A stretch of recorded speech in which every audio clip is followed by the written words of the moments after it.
What's up, everybody? Welcome back to Mind Pump TV. I'm your host, Sal DiStefano. This video is for you women out there. We're going to talk about hormone imbalances a little bit. Now, hormone imbalances or having an imbalance in your hormone levels can cause quite a few symptoms. So I'm going to list off some of these symptoms and see if you can check some of these off for yourself.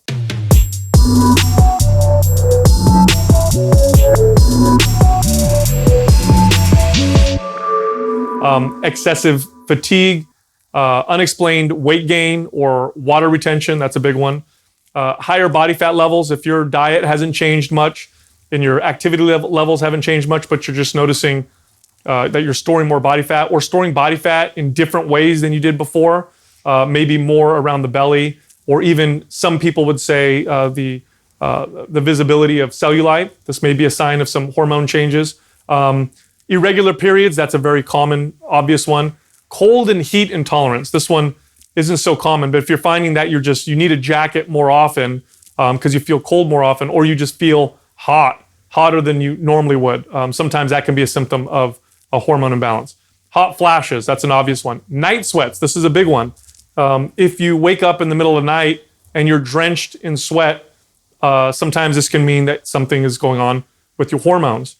Depression, out of the ordinary depression. So not just your regular run-of-the-mill, I'm feeling sad because my boyfriend broke up with me or whatever.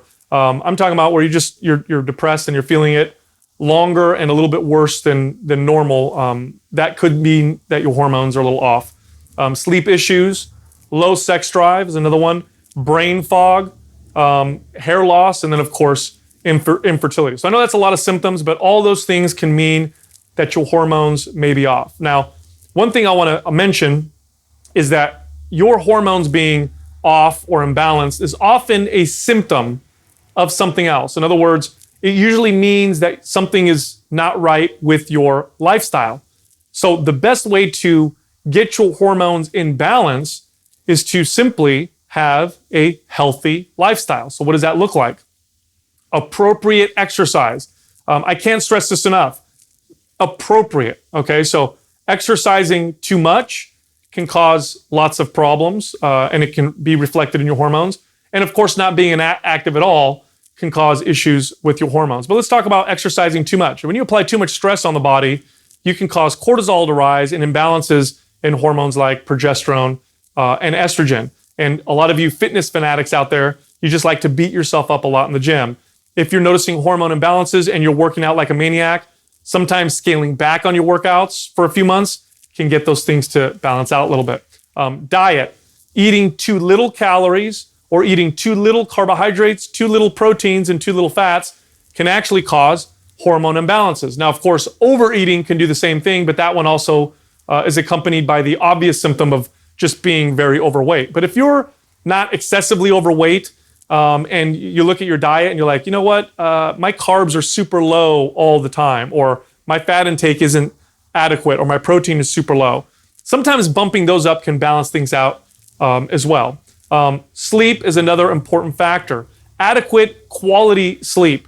Try implementing a sleep routine. This is something that helps a lot of my clients with getting better sleep. So what you would do is about 1 to 2 hours before bed, turn off all the lights in the house or turn them down, or wear blue blocker glasses so that the brain thinks that the sun went down and it should be getting ready for sleep. This actually makes a very, very big difference. A very, very easy thing to do that makes a big difference. So about an hour or two before bed, lights down or wear blue blockers. And then lastly, make sure you have good relationships. Stressful relationships can cause issues with your hormones as well. So get rid of all those toxic people. All right, so let's talk about the hormones that you might want to go get tested if you think you have a hormone imbalance. The obvious ones, estrogen and progesterone, there's a balance between those. You can have too much of one, not enough of the other, and it depends on the time of your cycle, when one should be high and when one should be low. So those are the obvious ones, but there's also luteinizing hormone, follicle stimulating hormone, DHEA, testosterone. Yes, women, you also have testosterone, not nearly as much as men, but testosterone is important for you as well.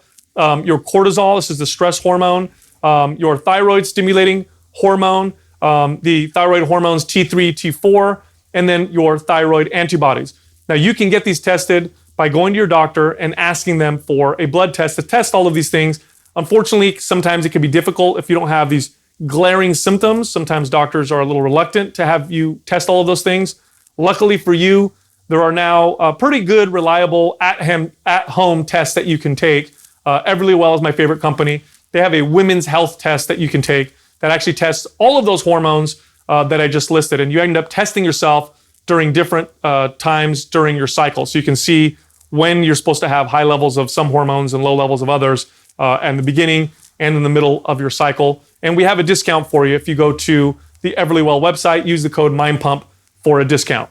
Look, if this video helped you out and you think you have some friends that could benefit from the information in this video, please share it with them. If you have any questions, put it in the comments below. We'll make sure to visit periodically to answer those for you. And also subscribe to this channel. We post a lot of great videos like this one every single week.